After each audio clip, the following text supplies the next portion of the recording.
Devinez quoi? On a une petite surprise pour vous. Et pour ça, ça va pas être bien compliqué parce que je suis certaine que toutes et tous dans cette salle avez gardé votre âme d'enfant. Regardez.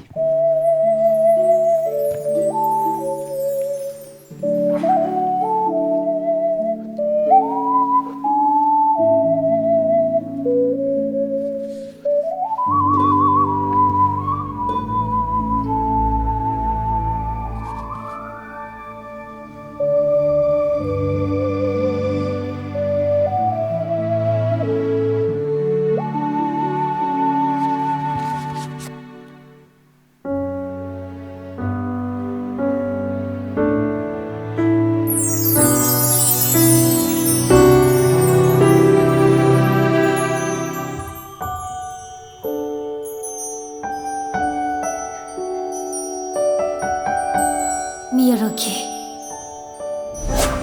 Haererun. Takteina. Kiketasherun. Kariaroto. Kutea. Katakatarun. Horererun. Kuareriahu. Kawae mahinui. Makukue. Ite ore chirotiro. Kawangenge. Karektemoe. Etai aturun. Kau. Kete tatari ratu. Tatai aturune hei. Moerun.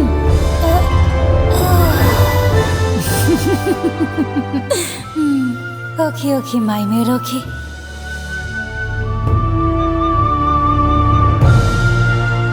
Miroka. Itenui o Miriam.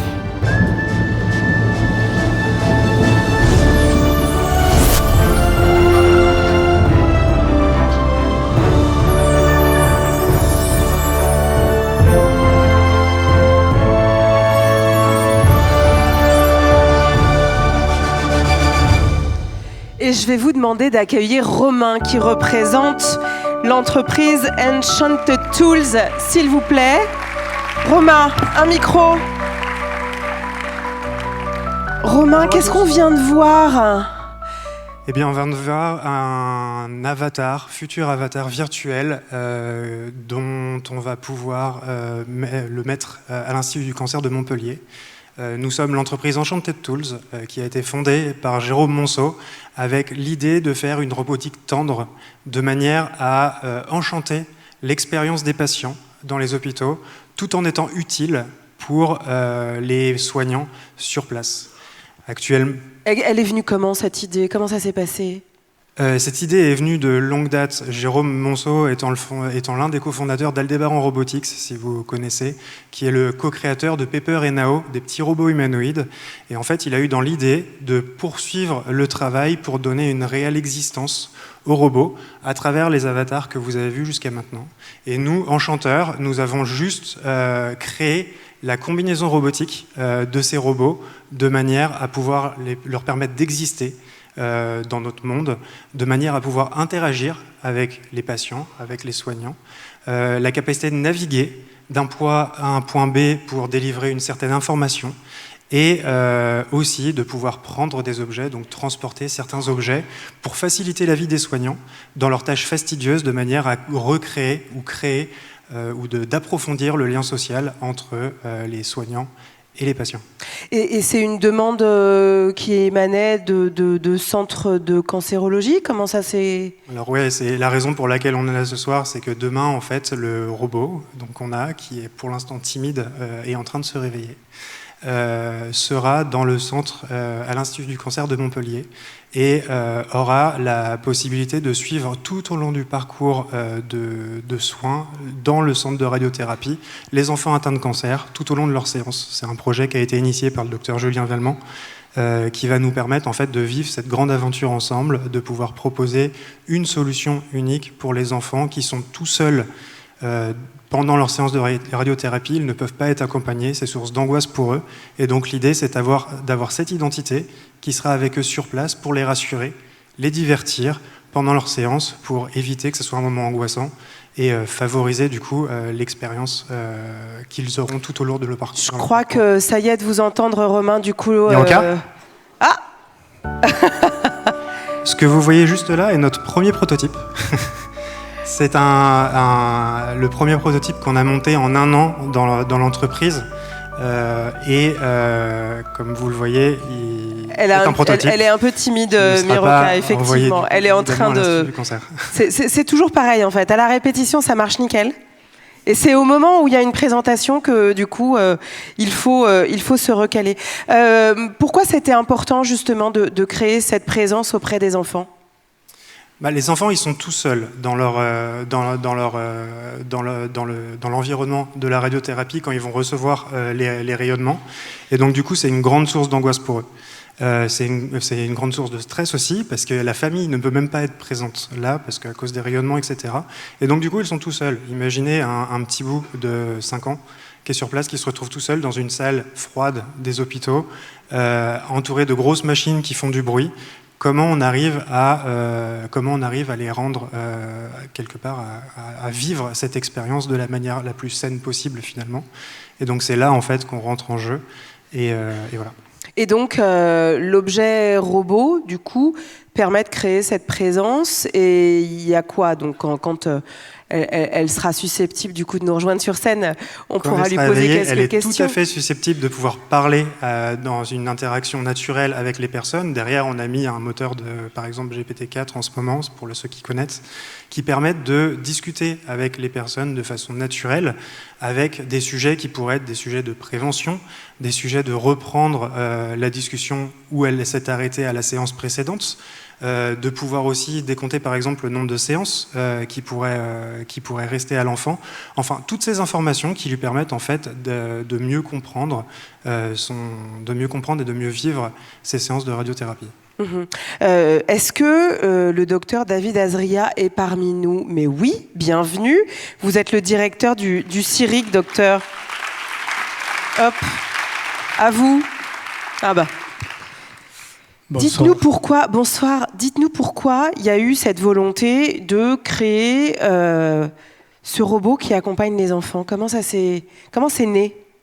Il a très bien dit au tout début, mais sans faire de drama, je voudrais quand même mettre en situation le problème. Mm-hmm. On a un enfant, il a 4 ans, 5 ans, 6 ans. On vient de lui diagnostiquer un cancer. Ses parents viennent en consultation avec lui. Vous imaginez l'ambiance. L'ensemble des professionnels de santé reçoivent ces personnes avec une ambiance également terrible. Et donc, le docteur Julien Vellemant, qui est oncologue radiothérapeute dans le service, qui s'occupait des enfants et qui est geek, entre guillemets, a eu cette idée. Il y a toujours un geek. Il y a toujours un geek quelque part, et a eu cette idée de connexion entre cette situation dramatique, d'aller amener un enfant sous une machine de rayon. Avec oui, parce qu'il faut imaginer la machine qui envoie les rayons, le corset et le fait que les parents ne peuvent pas être présents. Exactement. Donc l'enfant, il va tout seul, il va être traité, tout le monde est dans une situation terrible, et il s'est dit, est-ce que ce robot peut l'accompagner du début jusqu'à la fin? Alors j'espère que Miroka va arriver à un moment donné. Vous aurez Miroki aussi, vous les avez vus. Je vous jure que ça va marcher un jour. Mais ça a marché, hein.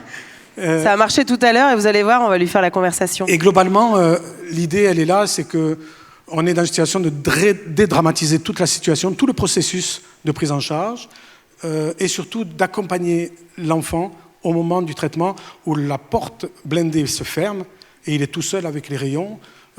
Donc on s'est dit, et Julien s'est dit, est-ce qu'à un moment donné, il ne peut pas rester à côté? Alors tout ça, ça va nécessiter quand même beaucoup de travail.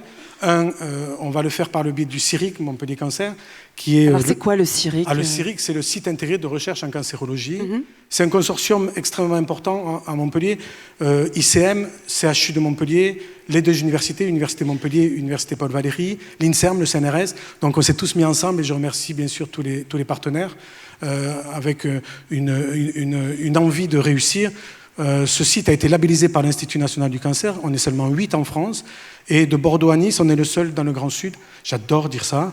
Et je ne sais pas pourquoi je dis ça, mais ça fait du bien.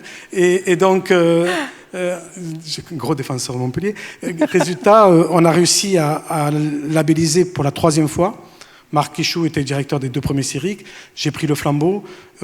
Pourquoi ? Parce que l'ensemble de ce CIRIC a toutes les composantes pour pouvoir travailler sur ce genre de projet. Le LIRM, informatique, l'IES, qui, avec l'Université de Montpellier, nous vont aider à travailler en collaboration avec Enchanted Tools, à travailler sur tout ce qui est robotique, interaction des rayonnements sur ce robot. Quand on va fermer la machine, on va fermer la porte, la machine va faire les rayons. Comment va se comporter le robot quand il va recevoir ces rayons? Est-ce qu'il va y avoir une altération des composantes électroniques, etc., etc. Le deuxième volet de cette recherche avec le CIRIC, ça va être l'approche psychosociale et comportementale des professionnels de santé, des patients, du petit ou de la petite, des parents, en se disant qu'est-ce que vient faire le robot dans cette prise en charge. Et ça, cette étude nous intéresse beaucoup sur le plan humain. Et ça veut dire qu'il va falloir travailler avec des anthropologues, des sociologues, des psychologues, enfin c'est quelque chose aussi d'interdisciplinaire. Exactement. Avec l'université, avec le laboratoire Epsilon, on a toute la possibilité de travailler sur tous ces sujets sur le site de Montpellier. Et j'imagine que... Miroca dort ? Je sais pas. Est-ce que Miroca donne des nouvelles ? Non ? Bon, on va y arriver. On va y arriver. Non, mais sinon... On vous invite demain à l'ICM, ça va. En fait, c'est pour vous retenir et du coup, au pire, ce qu'on peut faire, c'est qu'on continue et puis sinon, on reviendra à Miroca une fois qu'elle sera prête à se présenter. Je voudrais quand même à tous remercier quelqu'un d'important. Bien sûr. C'est Madame Sandrine Moustardier et Monsieur Kevin Ortiz qui, grâce à eux, ont pu lever tous les fonds pour acquérir ce robot. Et bien sûr, Laetitia Hallyday, qui a été un soutien, une marraine, qui a aussi participé personnellement à l'achat du robot et qui ont permis de fournir et faire l'achat de ce robot. Ouais, mais comment ça s'est passé justement, la levée de fonds? Qui participe à... Mais, globalement, c'est des fonds sur toute la région, avec des citoyens lambda. Donc, il y a des citoyens lambda qui ont participé à ça, d'accord. Avec un projet déterminé à un moment donné, et on va être ravis de leur donner ce projet. Et ils vont être, je pense, très satisfaits de ce qu'ils ont fait. Bon, écoutez, on va retrouver Miroca d'ici... allez, faites-moi un signe, on sait? D'ici 2 minutes, 5 minutes. Je vous propose du coup de passer à la séquence suivante. Et à un moment, elle va s'inviter. Voilà, elle va s'inviter. Alors, juste un petit mot. Je crois que le professeur Nogaré a juste oublié quelque chose. Elle est restée à Montpellier parce que j'étais là aussi quand même. Et vous avez bien raison. Merci à tous les deux. On revient évidemment à Miroca d'ici quelques minutes.